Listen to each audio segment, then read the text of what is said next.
Monday.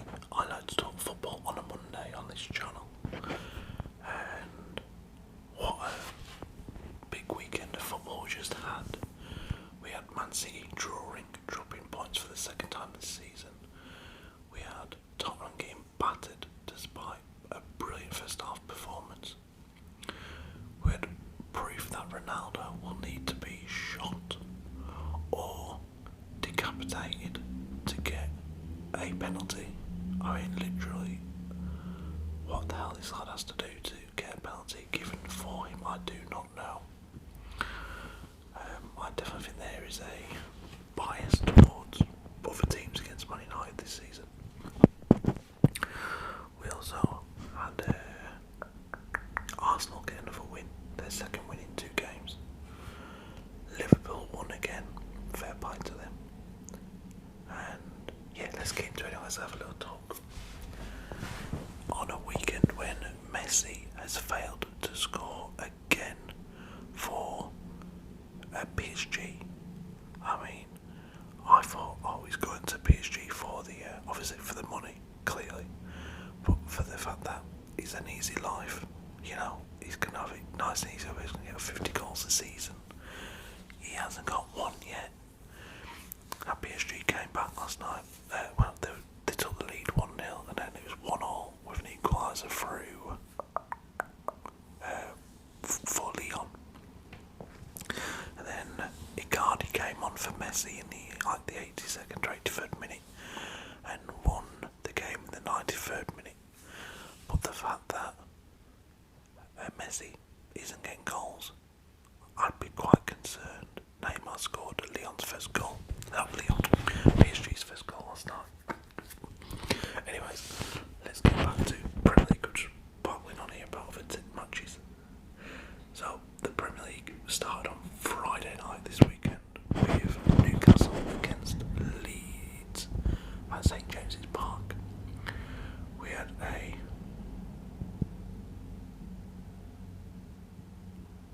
I'm sure David Beckham's son is playing football on my TV. Well, I'm not even pretending he actually is playing football for somebody. Bloody hell. What's his name?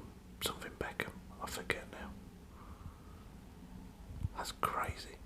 Is it Brooklyn? Or is it his brother? I'm not too sure. He's just been playing on TV. Crackers. Anyways, who was I talking about? I forget that. Getting confused here. Yeah, so Rafinha scored for Leeds and Sam Maximin got the equaliser for Newcastle. Newcastle still haven't won a game this season. Still struggling, but so are Leeds.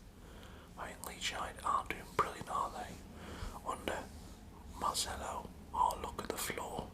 The whole time I've been interviewed, Bielsa. What is that all about?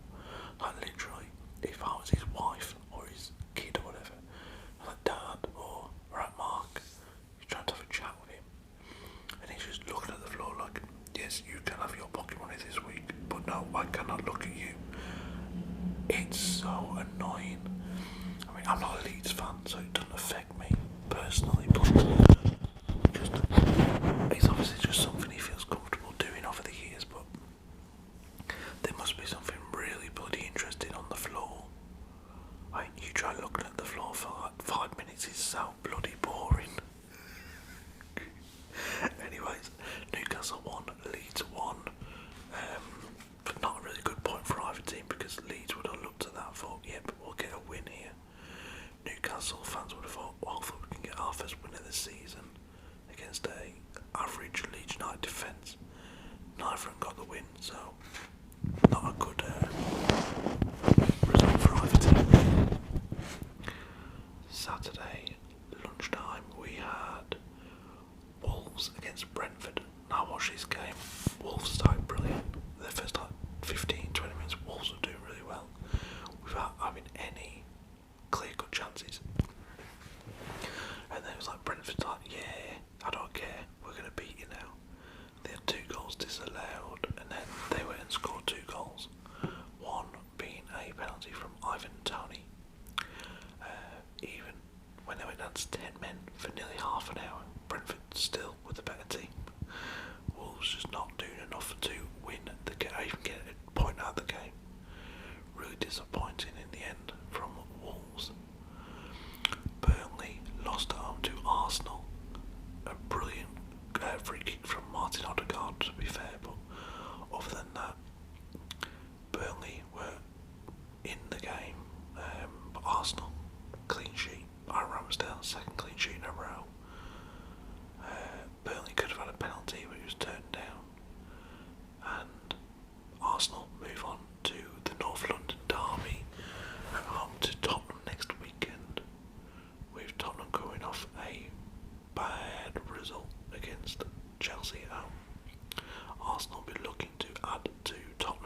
misery next weekend, and they probably will.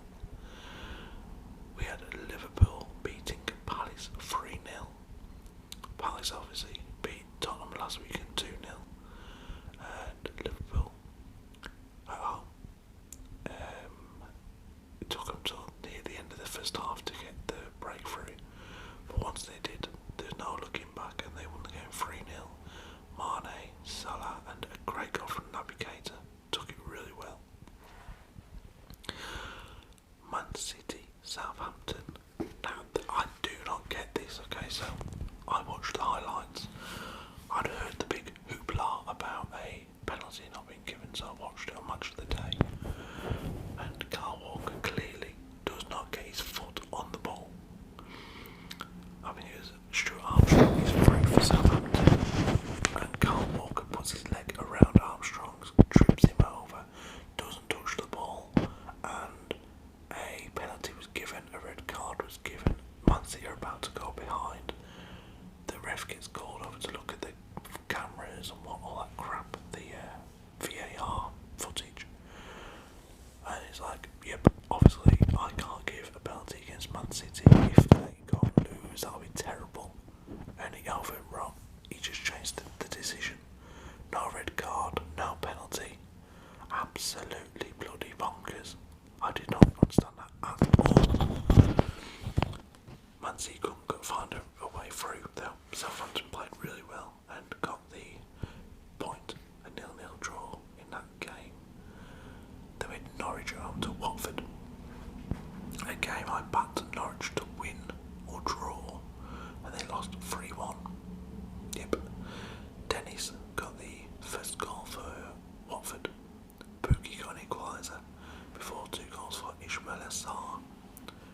Watford's first victory since they beat Villa on the opening day.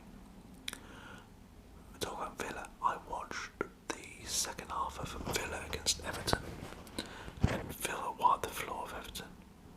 I was shocked, I ain't gonna lie. Matty Cash were a brilliant goal, Lucadini own goal, and then a brilliant goal by Leon Bailey. He came on, he was on for like 10 or 12 minutes before going off with an injury, and he was brilliant. It really turned the game on his head. Sunday, yesterday, we had a Brighton beat Leicester 2-1. I've seen the highlights this morning. Leicester had 2 goals disallowed for offside decisions. Both were correct. Neil Mopai put Brighton one up with Ben. Danny Welbeck with their second in the second half. Before Jamie, the annoying Git Vardy, got one back for Leicester. Then we go on to the big game of the day, and it was West Ham against Man United at the London Stadium. I, as a United fan, wasn't expecting to get a win in this game. West Ham very good. Yes, they played on Thursday and they had no Mikel Antonio, but I was still worried about this one. And West Ham went 1 up, despite United having all the chances early on. Ben Rama with a deflected shot off Rafael Varane. And it was here. Ronnie steps up, gets the equaliser. Bish bash bosh, as good as you go, as calm as you can. He makes it 4 goals in 3 games for United. And then he had to beat it. He had to beat Jesse. Off the bench, Lingard and Sancho, come on. I'm still not convinced by Jadon Sancho at all. Don't get all the fusses about. But Jesse Lingard, in the 89th minute against the club where he scored 9 goals in 16 games last season, the club that wanted him all summer. Dave Moyes said the other day he knew he wasn't going to get him because Ollie told him, look, I'm not selling him. But Lingard with a screamer of a goal, 89th minute, it was brilliant. And I made it 2-1. And then in the 91st minute, they get a penalty. West Ham. Handball by Luke Shaw, which in my opinion wasn't a handball. Yes, it hit his hand, but he didn't move his hand towards the ball. His hand was just in the air, and the ball bounced off it. West Ham get the pen. And I love this bit because they brought on Mark Noble, their club captain, and man who takes their penalties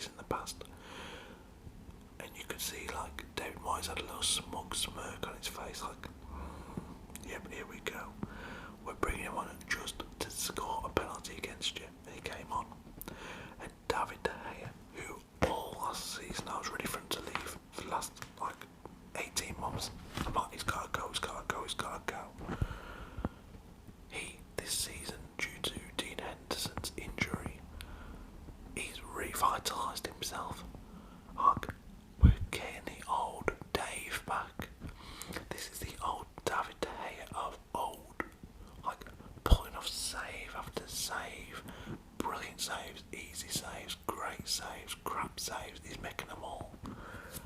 And Mark Noble steps up. David Day, or Dave as I like to call him, hadn't saved a penalty in the Premier League in 7 years. He had a mare in the Europa League final against Villarreal when it comes to pens, and he stepped up, as did Mark Noble, and David De Gea saved the penalty. I was like, oh yes, Dave, well done. United won the game, but the story of the game was the fact that United should have had 3 penalties, at least one guaranteed nailed on penalty, but you could potentially say 3 penalties, all for fouls on Ronaldo. None of them were given. It's crazy. We had Tottenham 0, Chelsea 3. Tottenham were great in the first half. Didn't stop Chelsea in the second half, battering us though. Thiago Silva, Kante with a deflected shot, very dire, and Antonio Rudiger in the 92nd minute made Tottenham look a little bit silly. Harry Kane, I actually believe, as we know, Kane didn't play the first 2 league games for Tottenham, and they beat Man City and they beat Wolves, was it, in the second game? I think so. Anyways, but that Man City game, Tottenham were brilliant. I actually believe they're a better team with Harry Kane in there. I'm just putting it out there. With Moura, Bergwijn and Son up front, they're a faster, more dynamic team than when Harry Kane plays. Shoot me now if you think I'm lying. Actually, don't shoot me, but I don't think that's untrue. Around Europe on the weekend, Madrid, Atletico, he's got a goal draw with Athletic Bilbao rather, which is not helping Atletico Madrid. They just can't score goals, despite having brilliant firepower up front. In Germany, Bayern beat Bochum 7-0. 7 different goal scorers in that game. I think, let me look, Kimmich got 2 goals for Bayern in that game. Okay. Leipzig got a 1-1 draw with Cologne. Hadara with the equaliser for Leipzig after Modeste had put Cologne 1 up. In Serie A, Inter beat Bologna 6-1. Dzeko with 2. Barella, Skriniar, Martinez and Vicino. In French, in the Ligue 1, nothing really happened on Saturday we need to talk about. A lot of the big games around Europe was played on Sunday, just due to the fact that obviously all the teams played in Europe in the week, so the games were saved for Sunday for these teams to play. In Scotland, I was really annoyed. I backed Rangers to beat Motherwell. They only drew at home. Thankfully for them, Celtic lost away at Livingston, which helps Rangers out a bit considering they dropped points themselves. In Spain, yesterday, Sevilla drew with Sociedad away. Villarreal could only draw with Mallorca. Villarreal haven't won a game this season in La Liga. Valencia lost at home 2-1 to Real Madrid. Real were losing in the last 4 minutes of normal time, scored 2 goals. Vinicius Jr. and Benzema. In Germany, Dortmund beat Union Berlin 4-2. A fantastic goal by Haaland. His second was amazing. In Italy, Lazio drew with Cagliari. Jose's Roma lost 3-2 away to Verona. I mean, what the hell? They went 1-up through Pellegrini, and then there was 2-1 down, and then Illich made it 2-2 before Veroni got the winner for Verona.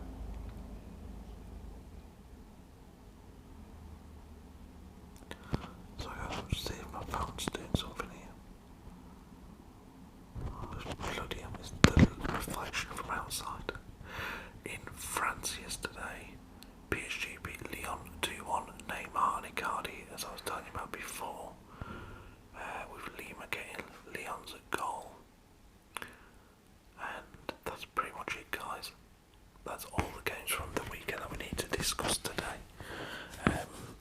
So here's some big results around Europe. Real Madrid winning. Barcelona play against Grenada tonight, or Granada. Chelsea winning. Juve actually winning. Let's have a look at that a second. Last night's Serie A games. Serie A for yesterday.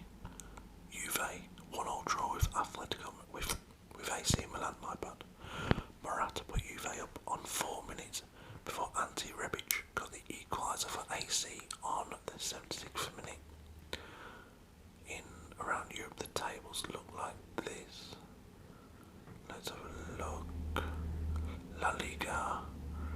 Real Madrid top of the table on 13, Atletico on 11, Valencia on 10, Barcelona are in 10th place on 7 points.